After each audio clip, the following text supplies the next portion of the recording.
പൈസ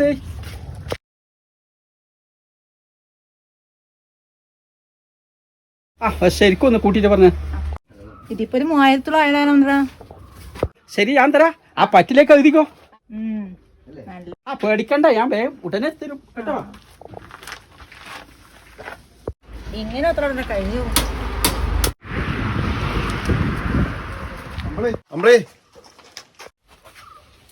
എന്താ താമര അത്രയായി കണ്ടിട്ട് എന്താ പൈസ തരാത്തെ? അമ്മളിക്ക് എത്ര പൈസ തരാനുള്ളത്? ഞാൻ കണക്ക് നോക്കിട്ട് പറയാം.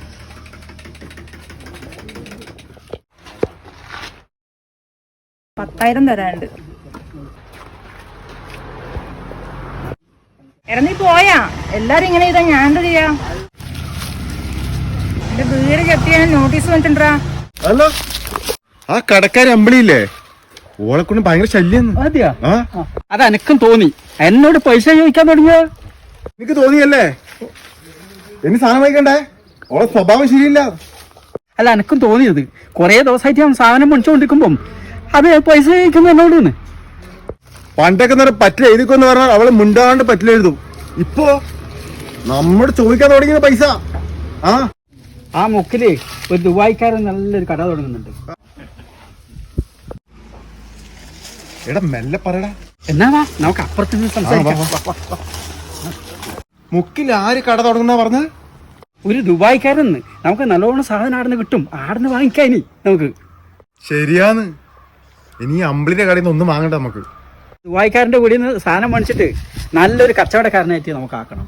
നല്ല കച്ചവടക്കാരനല്ല, ഓന്റെ അടുത്ത് നമ്മള് കടം വാങ്ങി അവനെ നല്ലൊരു കടക്കാരനാക്കണം നമുക്ക്. ഓൻ കുത്തുവാളി എടുക്കുന്നത് നമ്മൾക്കൊന്ന് കാണണം. ആ റേഷാബാരെ കരുണല്ലേ, അവൻ പലചരക്ക് നടത്തിയിട്ട് പൂട്ടാൻകാരൻ ആര്? ഈ ഞാനാ. അതറിയോ? ആ, നിനക്ക് എങ്ങനെ ഇങ്ങനെ സാധിക്കുന്നത്? അതിന് പ്രത്യേക ഒരു കഴിവ് തന്നെ വേണം. അമ്പിളിന്റെ കട നമ്മൾക്ക് എങ്ങനെ പൂട്ടിക്കണം. ആ ദുബായിക്കാരൻ ആദ്യം കട തുടങ്ങിട്ട് എന്നിട്ട് നമുക്ക് അവിടെ പൂട്ടിക്കാം. നിനക്ക് ഇത്രയും കഴിവുണ്ട് അല്ലേ അപ്പോഴേക്ക്? ആ, അതൊക്കെ പ്രത്യേക ഒരു ജന്മന കിട്ടിയതാ കഴിവ്. പിന്നെ നാടനാ?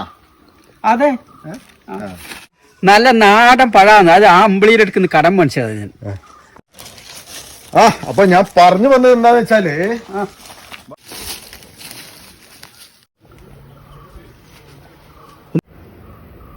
അടിച്ചു പോലെ പഴം അടിച്ചോ?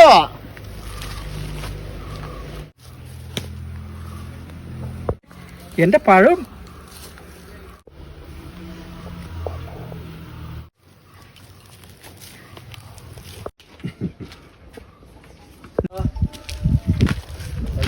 നീ എന്നാ അമ്പിളി നോട്ടീസും പിടിച്ചു നിൽക്കുന്നേ?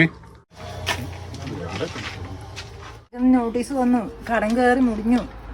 അല്ല അമ്പിളി, നീ ബാങ്കിൽ പൈസ നടക്കുന്നില്ലേ? കൊറേ ആയല്ലേ ഈ കച്ചവടം ചെയ്യുന്നു. എന്റെ സുരാട്ട എല്ലാരും കടം മേടിക്കുന്നു, ആരും പൈസ തരുന്നില്ല. പിന്നെ എങ്ങനെ ബാങ്കിൽ അടക്കുക? എടോ, തരാനുള്ളത് ചോദിച്ചു വാങ്ങണം, അല്ലെങ്കിൽ കേസ് കൊടുക്കണം. തെളിവില്ല സുരാട്ടാ, കണക്കൊന്നും അങ്ങനെ എഴുതി വെച്ചിട്ടില്ല. നമ്മളെ നാട്ടുകാരല്ലേ, അതുകൊണ്ടാണ് കണക്കൊന്നും ക്ലിയർ ആക്കാത്തത്. സാരമില്ലടോ, നീ കേസ് കൊടുക്കില്ലെങ്കിൽ അവന്മാര് പൈസയൊന്നും തരൂല. ഞാൻ പറഞ്ഞില്ലേ എന്റെ കയ്യിൽ തെളിവൊന്നും ഇല്ലാന്ന് കേസ് കൊടുക്കാൻ. നീ പറയുന്നു ഇങ്ങനെ നീ ബാങ്കിൽ പൈസ അടക്കും? ജപ്തി നോട്ടീസ് വന്നതല്ലേ? എങ്ങനെ അടക്കും എനക്കൊന്നും അറിയില്ലപ്പാ. ഞാൻ ഈ നാട്ടിൽ ഇപ്പൊ വന്നതല്ലേ, കട ഇപ്പൊ തുടങ്ങിയ അത്രല്ലേ ആയിട്ടില്ലോ. പിന്നെ എങ്ങനെ ലോൺ അടക്കും ഒന്നും അറിയില്ല. അമ്പിളി,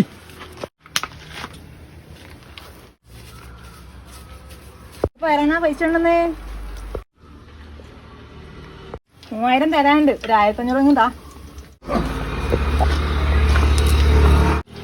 പോയാ ഇവനെന്താ എന്റെ മുമ്പിൽ ഒന്ന് പൈസ എണ്ണീറ്റ് പോയത്? എടോ രാമേന്ദ്ര, ഒന്ന് അവിടെ നിന്നേ.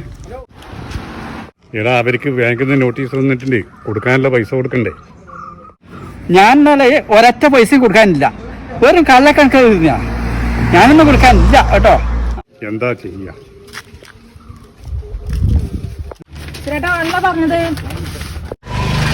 ഓൻ പറയാ നീ എഴുതിയെല്ലാം കള്ളക്കണക്കാന്ന്, ഓൻ പൈസയൊന്നും തരാനില്ല എന്നാ പറയും.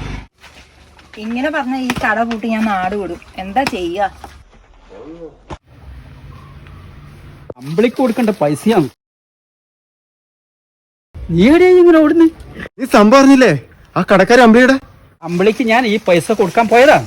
പക്ഷെ അമ്പിളിയുടെ മുമ്പിൽ എത്തുമ്പോ ഈ പൈസ കൊടുക്കാൻ എനിക്ക് തോന്നുന്നില്ല. ഞാൻ പറഞ്ഞു വന്നത് ആ അമ്പിളിയുടെ കാര്യം. അവള് നാട് വിട്ട് പോയില്ലേ? ഞാനൊരു 3000 രൂപ ഒക്കെ കൊടുക്കാനുണ്ട്. ഇനി ആ പീടിയുടെ മുമ്പിലേക്ക് കൂടെ ഇറക്കി പോവാതാ. എടാ നീ നിക്കടാ, ഞാൻ വരുന്നത്. കണ്ടാ കട പൂട്ടിയതുണ്ടാ? ഇതാണ് അവസ്ഥ. കട പൂട്ടിയ അവസ്ഥക്ക് നമുക്ക് ഇതിലെ കൂടെ ഒന്ന് അങ്ങോട്ടും ഇങ്ങോട്ടും നടക്കാനാ. ഇന്ന് 5 മിനിറ്റ് കേട്ടോ.